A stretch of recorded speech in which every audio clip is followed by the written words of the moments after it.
You've spent your whole life calling yourself sensitive. You cry easily. You feel everything. You absorb the mood of every room you walk into, and somewhere along the way, someone told you this was a gift. But Carl Jung would have told you something colder. What you call sensitivity might not be a gift at all. It might be an open wound that never closed, a nervous system that never learned it was safe, a child who had to feel everything, because feeling everything was the only way to predict danger before it arrived. Sensitivity and hypervigilance look identical from the outside. They are not the same thing. One is a gift you choose to use. The other is a wound that never asked for your permission. Think about how you actually experience the world. Someone's tone shifts slightly, and your whole body reacts before your mind even catches up.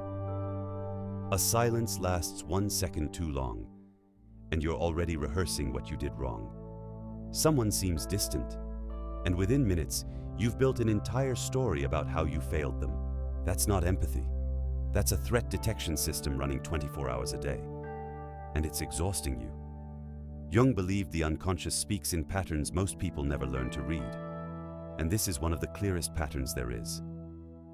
People who grew up in unstable emotional environments don't become calm. They become radar systems. Every micro-expression matters. Every change in voice gets logged. Every silence gets analyzed for danger. Not because they're gifted, because they had to be. This isn't a flaw in your character. It's not proof that something is broken in you. It's simply what happens to any nervous system that had to learn danger before it learned safety. It stays alert long after the danger is gone, because nobody ever taught it the difference between then and now. Somewhere, a version of you learned this early. Maybe it was a parent whose mood could shift without warning. Maybe it was a household where love was conditional on staying quiet, staying easy, staying small. Maybe it was simply growing up in a home where nobody explained anything, so you had to become fluent in reading what nobody said out loud. And so, a child adapts. The child becomes the family's emotional thermostat, feels everyone's feelings so it can manage them before they explode, learns to shrink before being told to, learns to apologize before being blamed. This child grows up, and the world calls them sensitive, empathic, intuitive. But underneath the compliment is something nobody wants to say out loud. This isn't a superpower, it's a survival skill that never got the memo that the danger is over. Let's make this less abstract. Maybe you remember sitting at the dinner table, watching the way a fork was set down. Too hard meant something. A sigh in the wrong direction meant something. You learned to read cutlery like other kids read cartoons. Maybe you remember the walk home from school, rehearsing which version of yourself would be safest to bring through the front door that day. The easy one, the invisible one, the one who agrees before anyone finishes a sentence. Maybe you remember lying in bed at night, replaying a conversation from hours earlier, searching for the exact moment you might have said the wrong thing. Not because anyone told you to, because your nervous system had already decided that replaying was safer than resting. None of this made you weak. It made you extremely good at a job no child should have had to apply for. And here's the part that will sting a little. That job doesn't end just because you grew up and moved out. It follows you into every room you walk into as an adult. Every meeting, every date, every friendship. Still scanning, still adjusting, still bracing for a version of danger that, most days, isn't actually there anymore. Here's where it gets uncomfortable. Being unhealed doesn't just make you feel more. It makes you attract more of exactly what wounded you in the first place. The manipulator can sense it in seconds, not because they're brilliant, because unhealed. Sensitivity has a very specific signature: over-apologizing, over-explaining, flinching at conflict, needing to fix tension immediately. And people who exploit others are experts at finding whoever flinches first. The narcissist doesn't choose you by accident. They choose you because your nervous system already knows how to absorb chaos without leaving. You had years of practice absorbing someone else's moods as a child. You're fluent in it, and fluency, to a manipulator, looks like opportunity. Watch how it actually plays out.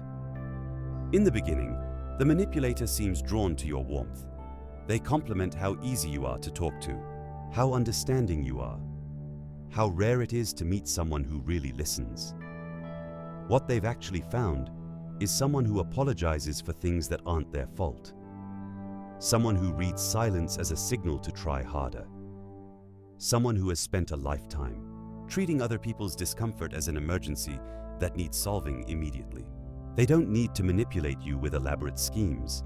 They just need to withdraw warmth slightly and watch you scramble to restore it. They just need to seem disappointed and watch you rewrite your own needs to fix a problem you didn't create. They just need to go quiet and watch you fill the silence with apologies for things you're not even sure you did. This is the part that breaks people when they finally see it. You spent your whole life believing your sensitivity made you a good person. Kind, generous, emotionally intelligent. And in some ways, it did. But it also made you available. Available for people who needed someone to absorb what they couldn't hold themselves.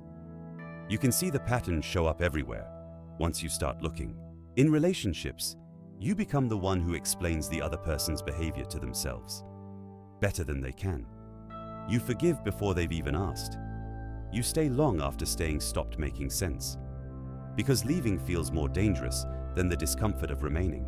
At work, you become the one who absorbs everyone else's stress without being asked to. You take on the extra task because saying no feels like risking the relationship, not just the workload. You read your manager's mood before every meeting, and you calibrate your entire presence around it. In friendships, you become the therapist nobody is paying, the one everyone calls at midnight, the one who remembers every birthday, every hard week, every small detail, while quietly wondering if anyone would remember yours the same way. None of these people are necessarily bad people. Most of them don't even realize what they're doing. That's what makes it so hard to name.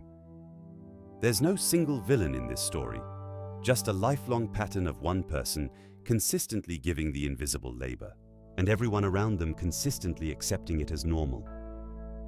Think about what that split actually costs over years.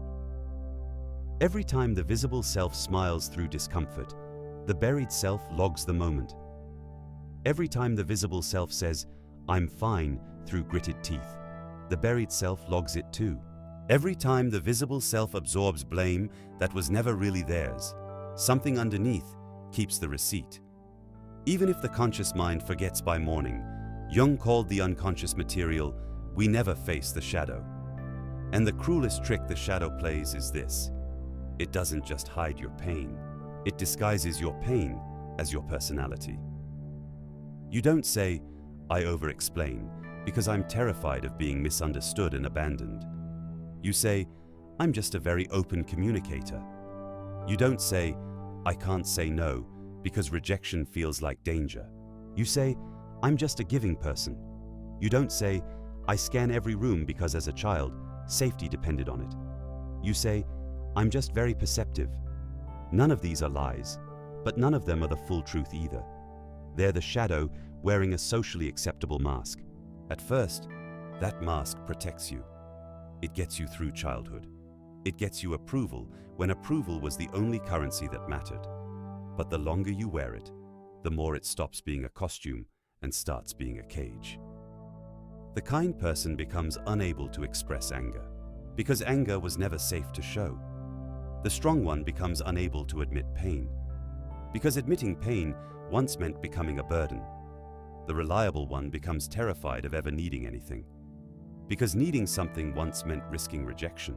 And slowly, without ever deciding to, you stop relating to people honestly. You relate to them through the mask, and they relate back to you through theirs. Two performances, negotiating with each other, mistaking politeness for closeness. That's why so many conversations feel hollow even when they last for hours. Words get exchanged. Very little truth actually crosses the distance between two people. And here is where healing actually diverges from what most people expect. Most people believe healing makes you softer, more open, more trusting, more forgiving of everyone, all the time. The opposite happens. A person who actually heals doesn't become more available. They become more selective, not colder, clearer. They stop absorbing every mood in the room because they finally understand that other people's chaos was never theirs to carry in the first place. They stop apologizing for things they didn't do, not because they stopped caring, because they finally understand the difference between compassion and self-abandonment. They stop reading every silence as danger, not because silence stopped happening, because they finally trust that not every silence is about them. You can watch this dynamic play out in almost any group of people: families, schools, friend circles, workplaces. Every system quietly rewards whoever stays predictable. The person who reacts the same way every time is easy to categorize, and people who are easy to categorize are easy to manage. The moment someone in that system changes unexpectedly, something shifts in the room, even if nobody says it out loud. Not always hostility. Sometimes just a joke that lands a little too pointed. Sometimes a new kind of distance. Sometimes a silence that used to be warm and now feels careful. None of this happens because you did something wrong. It happens because a version of you that everyone had grown comfortable managing is quietly stepping out of the role, and the room hasn't caught up yet. This is the part nobody warns you about. When you heal, some people will accuse you of changing. Some people will say, "You got cold." Some people will miss the version of you that flinched, apologized, and absorbed everything without asking questions. They're not wrong that you changed. They're wrong about what the change means. You didn't lose your sensitivity. You lost your unconscious participation in your own exhaustion.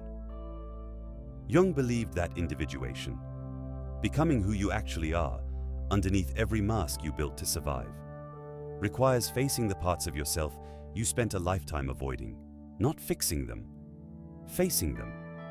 Because the wound doesn't heal by being ignored, and it doesn't heal by being praised as a personality trait either. It heals by finally being named. For most people, the naming doesn't happen gently. It happens through a break. Sometimes it's a betrayal that finally makes the pattern visible. The one time absorbing someone else's chaos cost you something you couldn't get back. Sometimes it's simple exhaustion, the kind that doesn't go away with sleep. The kind that makes you finally ask why being around people who claim to love you leaves you feeling emptier than being alone. Sometimes it's a single sentence someone says to you, almost in passing, that suddenly makes 10 years of your life make sense in a way it never had before. Jung believed these breaking points aren't accidents. He saw them as the unconscious forcing, what the conscious mind refused to look at on its own. Not punishment, correction. And once that correction begins, something in you starts changing, whether you consciously choose it or not. You start noticing exhaustion faster. You start noticing which relationships only ever take. You start noticing the gap between the people who ask how you are and actually wait for the answer, and the people who ask as a formality on their way to talking about themselves. So here is the uncomfortable question underneath everything you just heard. What if the sensitivity you've been proud of your entire life was never the gift you thought it was?